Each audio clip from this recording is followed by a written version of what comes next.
Hey, it's Andrew, and I'm wearing my Mario shirt. Um, no big deal. It is a big deal.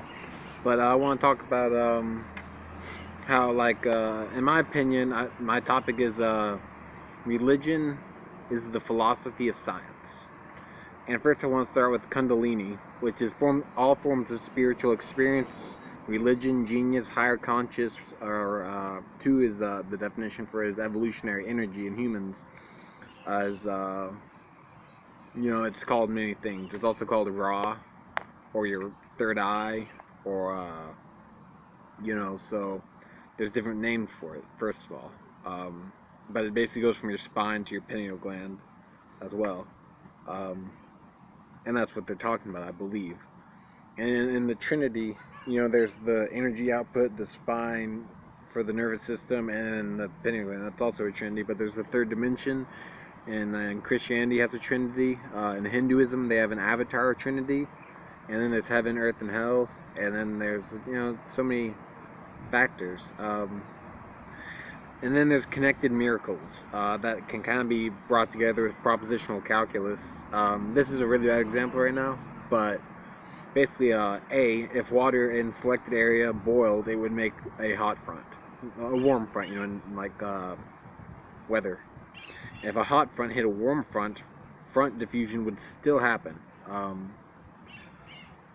Warm front diffusion would still happen. So C is tornadoes of fire, or a beacon of light, however you want to call it.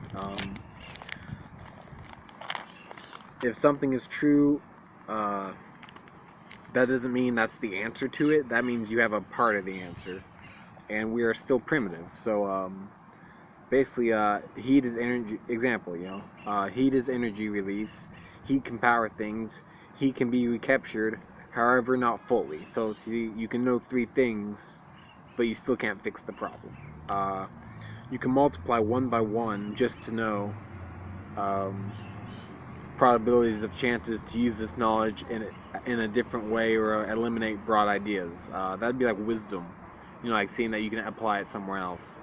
Whereas seeking a truth after you already know the answer to something, like I'm about to talk about that, but like if you find out something and then you want to take it further, that's just finding knowledge. Whereas using it in a different way, adapting it, it's more like wisdom or applying it. Every time it kind of gets harder. It's like to the power of harder, because like you just made the new discovery, and now you have to, with the same technology, make the next one. You have to make like 2 jumps with 1 jump. It's like a video game. It's ridiculous. Knowing of thermodynamics would be like a 1. Not knowing the law of thermodynamics would be a 0 on math terms, propositional calculus. By stating thermodynamics, you're closer to the approximation of its law, because you're like, this is what thermodynamics is. Thermodynamics is heat exchange. Law, heat expands. Heat can only be lost. 1 plus 1. It's the photoelectric effect. 1 plus 0, because that's not entirely true. But that is part of it.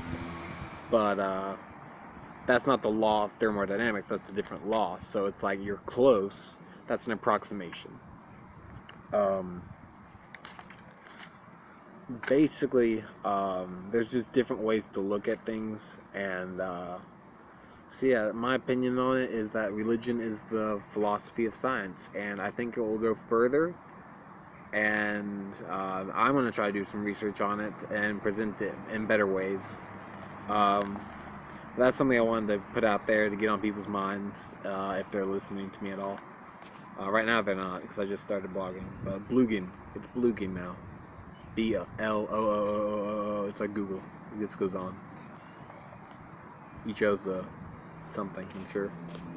I'm trying to think of other examples that I can think of, but I'm not too in religion, but I just think it all adds up into one sort of deal. And for the tornado of fire thing, or the pillar of fire, or the pillar of light, however you want to call it, in the Torah, or the first 5 books of the Bible, in Exodus, whatever, if all that water evaporated and made that hot front, then if, let's say, the sun sent out a solar flare, this is all, it doesn't happen every day, so maybe this is what happens.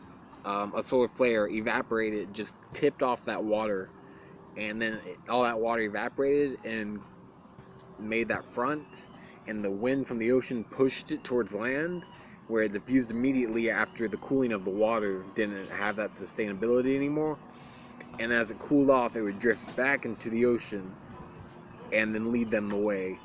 So that's just a possibility of, heat and diffusion creating a miracle in the Bible. I'm not saying that's what happened. Maybe there's a person with hands and feet and a head called God, and he came down and did this. Maybe it's an orb, and it just tells you to follow it. Maybe it's I already gave out my theory on another blog. But anyways, so many possibilities. That's just one I wanted you to think about today. Thank you. Bye.